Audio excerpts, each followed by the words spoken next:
욥기 28장은 이때까지 욥과 욥의 세 친구들이 이야기하는 주제와 전혀 다른 말을 욥이 하고 있습니다. 왜 갑자기 이런 뜬금없는 주제를 가지고 욥이 말하는지 도저히 이해가 되지 않는 말씀입니다. 욥기 28장 9절부터 11절까지 말씀입니다. 사람이 굳은 바위에 손을 대고 산을 뿌리까지 뒤엎으며 반석에 수로를 터서 각종 보물을 눈으로 발견하고 누수를 막아 스며 나가지 않게 하고 감추어져 있던 것을 밝은 대로 끌어내느니라. 아멘. 지금 욥이 하는 말은 사람이 얼마나 대단한가를 말을 하고 있습니다. 금과 은, 동, 철, 각종 보물을 사람들은 산 뿌리까지 파헤쳐서 그것들을 다 캐낸다고 말을 하고 있습니다. 매도 그의 눈으로 보지 못하는 곳까지 인간들은 감추어져 있고 숨겨져 있는 보물들을 찾아낼 수 있을 만큼 인간은 위대하고 대단한 존재라는 것이죠. 왜 욥이 세 친구들과 논쟁을 벌이면서 이러한 인간의 위대함을 말을 하고 있을까요? 너무 엉뚱하지 않습니까? 왜 이런 말을 욥이 하기 시작했나 그러면 욥과 욥의 세 친구들의 대화와 논쟁은 정말 끝이 없었습니다. 다람쥐 쳇바퀴 돌리듯이 정말 아무런 의미 없이 공전하는 대화였습니다. 세 친구들은 인과응보에만 모든 논리가 맞추어져 있습니다. 욥의 고난이 죄의 값이라고 하면서 욥을 정죄하고 판단하고 있었죠. 그런데 욥은 세 친구의 말을 받아들일 수가 없었습니다. 그럼에도 불구하고 자기 자신도 왜 이러한 고난이 자기에게 왔는지 도저히 이해할 수가 없었습니다. 아무리 생각을 해도 또 세 친구의 말을 들어도 자신이 겪는 고난의 원인을 찾을 수가 없었던 겁니다. 그런데 더 놀라운 것은 하나님의 침묵입니다. 하나님께서 이 논쟁 가운데 임하시어서 세 친구들과 욥에게 욥의 고난의 원인은 바로 이런 것이다 라고 속 시원하게 말씀만 해주신다면 모든 의문들이 다 풀릴 텐데 하나님은 끝까지 침묵하고 계셨습니다.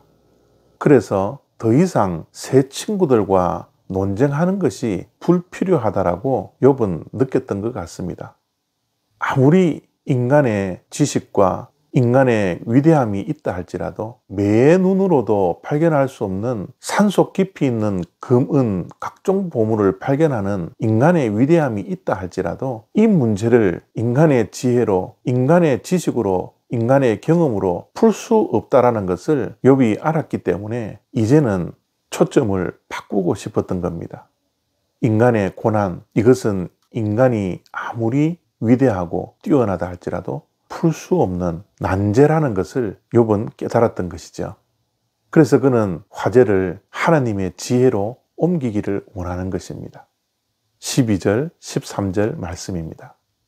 그러나 지혜는 어디서 얻으며 명철이 있는 곳은 어디인고 그 길을 사람이 알지 못하나니 사람 사는 땅에서는 찾을 수 없구나.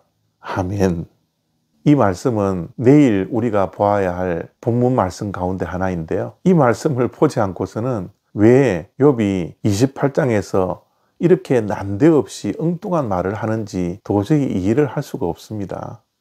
인간이 아무리 위대하다 할지라도 고난의 문제를 풀 수 있는 지혜와 명철은 없다라는 것을 말하고 있는 것입니다.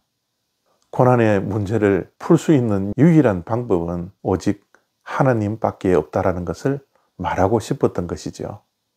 그렇습니다. 우리의 인생길을 걸어가는 가운데 일어나는 모든 일들을 다 이해하면서 사는 사람은 아무도 없습니다. 지금 코로나 바이러스가 이렇게 끝이 나지 않고 지속되는 이유를 우리가 알 수 있습니까? 이렇게 수많은 사람들이 죽어가고 있고 이렇게 수많은 사람들이 고통당하고 있는데 왜 하나님께서는 침묵하십니까?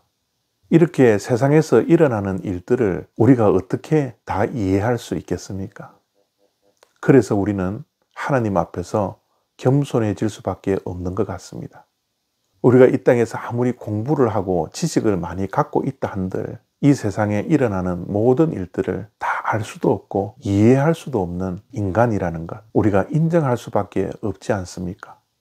산속 깊은 곳에 숨겨져 있는 각종 보물을 캐내는 인간의 위대함도 있지만 고난의 문제를 이해할 수도 없고 해결할 수 없는 인간의 한계, 우리가 인정할 수밖에 없는 것 아닙니까?